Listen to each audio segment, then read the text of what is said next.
अगर मुझे कहा जाता तो मैं जरूर जाता। स्टार प्रचारकों की सूची में भी माननीय सिंधिया जी का नाम था, उन्होंने मना कर दिया था कि नहीं आ पाएंगे।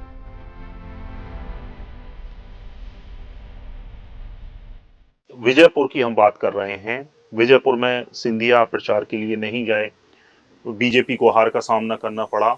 इस सब के बाद अब प्रचार की बात जो आ रही है कि हमें बुलाया नहीं, उन्होंने कहा कि हमने बुलाया था, लेकिन ये कांग्रेसियों जैसा सलूक क्यों हो रहा है सिंधिया के साथ? क्या जरूरत खत्म हो गई है सिंधिया की, इसलिए शायद इस तरह की बयानबाजी बीजेपी की तरफ से हो रही है? देखिए राशिद, यहाँ एक बड़ा बढ़िया चुटकुला चल रहा है जी हिंदुस्तान में या शायद दुनिया में। इसके अलग अलग रूपे में होंगे कि एक कहावत चलती है कि वक्त पड़ने पे गधे को बाप बना के काम निकालते। जी बीजेपी लगातार पूरे देश में यही कर रही थी, चाहे नीतीश को देख ले, चाहे साउथ में देख ले, चाहे उत्तराखंड में, कहीं भी किसी भी राज्य में देख ले। तो जब 2020 में सिंधिया गए थे तो हो सकता है कि कांग्रेस के भीतर उनका ज्यादा अपमान हुआ, क्योंकि हमें नहीं मालूम जी क्या हुआ कैसे हुआ, ये तो उन्होंने आज तक खोल के बताया नहीं। जी लेकिन वो गए, अपने साथ सरकार ले गए। जी तब सिंधिया घोषित तौर पर नरेंद्र मोदी के, उन्होंने कहा था हमारे दामाद लगते हैं, क्योंकि उनकी गुजरात में ससुराल है। अब वो दामाद को, वैसे अपने यहाँ कहावत है कि दामाद की इज्जत 3 दिन ही होती है, उसके बाद तो वो और घर से बनने के बाद तो उन्हें लतेड़ा जाता है वो तो। पर जो मैं कह रहा था कि भारतीय जनता पार्टी देश की हालात, दुनिया के हालात में जो नए प्रतिमान गढ़ रही है, वो कहावतें भी बदल रही है। पहले कहावत थी कि वक्त पड़ने पे गधे को बाप बनाते थे। ये जो है, ये वक्त निकल जाने के बाद बाप को भी गधा बना देते हैं और लात मार के बाहर कर देते हैं।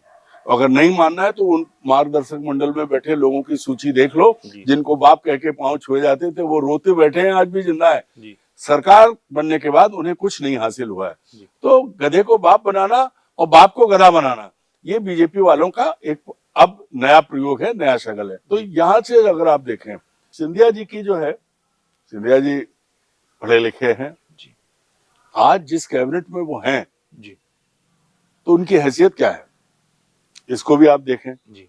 और दूसरी, मध्य प्रदेश के संदर्भ में आप देखें तो ग्वालियर जहां से सिंधिया जी आते हैं, उस इलाके में कितने लोग सिंधिया के आसपास हैं, जो बीजेपी के लोग, जो नहीं चाहते कि सिंधिया आगे बढ़े। क्योंकि वहां जितने नेता हैं बीजेपी के, चाहे वो नरेंद्र सिंह तोमर हो, चाहे जयभान सिंह पवैया हो, चाहे विवेक शेजवलकर हो, चाहे रूप मिश्रा हो, माया सिंह हो, जो भी हो, लंबी फौज है। वो कभी भी पढ़ाई लिखाई के मामले में तो सिंधिया के बराबर नहीं है, ये तो महाराज है। लेकिन इनसे पीछे तो कोई नहीं था, सब जन नेता के तौर पर उभरे। जिस ग्वालियर से सिंधिया जी चुनाव नहीं लड़ पाए थे, मैं बात कर रहा हूँ माधवराव जी सिंधिया की, वो छोड़ के गुना चले गए थे। उसमें नरेंद्र सिंह तोमर जीतते हैं, और अभी तो उनकी पसंद का वो आदमी जीता, ठीक है, अभी मोदी लहर थी और ईवीएम का खेल था तो सब जीत गए। तो बात यह है कि अब सिंधिया की कितनी जरूरत है बीजेपी को। अगर सिंधिया ने जिस आत्मसम्मान की बात कांग्रेस छोड़ते वक्त की थी, वो अगर आप देखें तो उनकी बड़ी बुआ को राजस्थान में पूरी तरह से घर में बिठाया जा चुका है।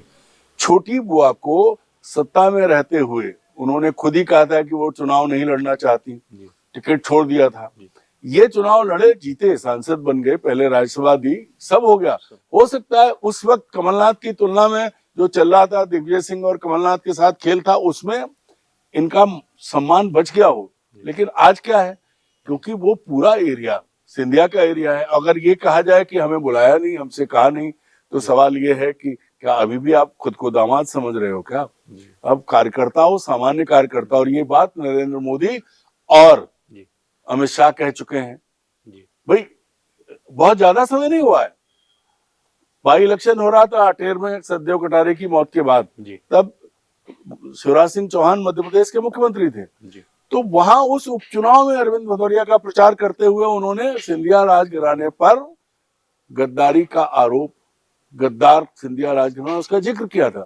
तब यशोधरा राजे सिंधिया इस टीम की मेंबर थी जिसके मुखिया शिवराज थे, बहुत दुखी हुई थी, आंसुओं से रोई थी कि मेरी माँ ने सारे गहने से लेके सब दिया, तब ये पार्टी खड़ी हुई। और आज उस पर गद्दारी का वो लग रहा है। तो सिंधिया जी के लिए अब ये समझना चाहिए कि एक बड़ा डस्टबिन है भारतीय जनता पार्टी में, जिसमें वो बाहर से लाके जितनी देर उपयोगी उतनी बार उसमें डाल देते हैं। अब सिंधिया जी अपने को कहाँ पाते हैं, इसी से लगाया जा सकता है कि मुझसे किसी ने कहा ही नहीं। आप जननेता हैं, आपका इलाका है, ये आपको तय करना चाहिए था। और जब आपसे कहा नहीं गया है तो फिर आप किसके कहने का इंतजार कर रहे हो? आपको अपना भविष्य सोचना पड़ेगा। क्यों? मेरा ये मानना है कि आने वाले दिनों में जब तक नरेंद्र मोदी हैं तब तक सिंधिया कहीं ना कहीं सत्ता में तो रह सकते हैं, कुर्सी पर रह सकते हैं, लेकिन जैसे ही मूल भाजपा अगर लौटी तो सिंधिया की जगह भाजपा में नहीं है। सर, रामनिवास रावत की बात करें, उनको सुनने में आ रहा है कि उनको मंत्री पद का जो दर्जा है निगम मंडल में एडजस्ट करके उनका कद, मंत्री नहीं रहेंगे लेकिन मंत्रियों के बराबर रहेंगे। सिंधिया प्रचार के लिए नहीं गए, अब उनका कद बढ़ाकर या बरकरार रखकर कहीं ना कहीं ये संदेश देने की कोशिश की जा रही, क्योंकि रामनिवास रावत तब छोड़कर नहीं आए थे कांग्रेस जब सिंधिया आ रहे थे। उपचुनाव में वो प्रचार के लिए नहीं गए, अब उनकी हार हो गई, तो उनका जो कद है वो कहीं कम ना हो, इसलिए इसका वो किया जाता नहीं। देखिए, रामनिवास रावत का भी भविष्य जो है वो हो चुका जो होना था जी। उन्होंने किन कारणों से कांग्रेस छोड़ी, क्यों बीजेपी में गए, बदले में जो पाया जी।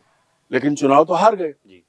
अब अगर निगम मंडल का अध्यक्ष किसी का बना भी दिया जाए, कैबिनेट का दर्जा भी मिल जाए, तो उससे रामनिवास रावत खुद तो अच्छी गाड़ी मिलेगी, रहने को बंगला मिलेगा, और जो समस्याएं थी जिनकी वजह से वो कांग्रेस छोड़ के गए वो तो हो सकता है हल हो जाए। लेकिन बाकी अब मुझे लगता है कि राजनीति में भारतीय जनता पार्टी में तो रावत का कोई भविष्य नहीं है।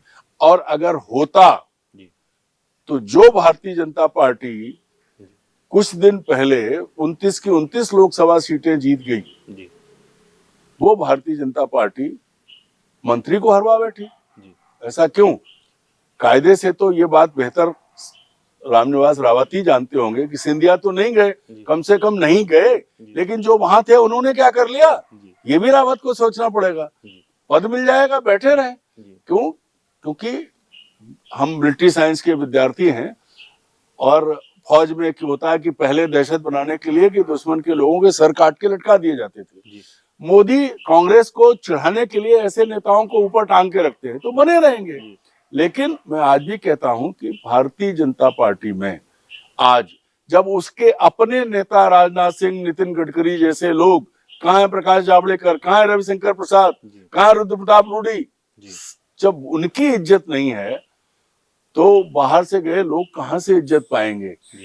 सिंधिया जी को ये सोचना पड़ेगा और समझना पड़ेगा कि भारतीय जनता पार्टी में उनके पास मंत्री का पद तो रह सकता है, लेकिन वो जलजला नहीं होगा जो कांग्रेस में रहते होता था और सिंधिया होते थे।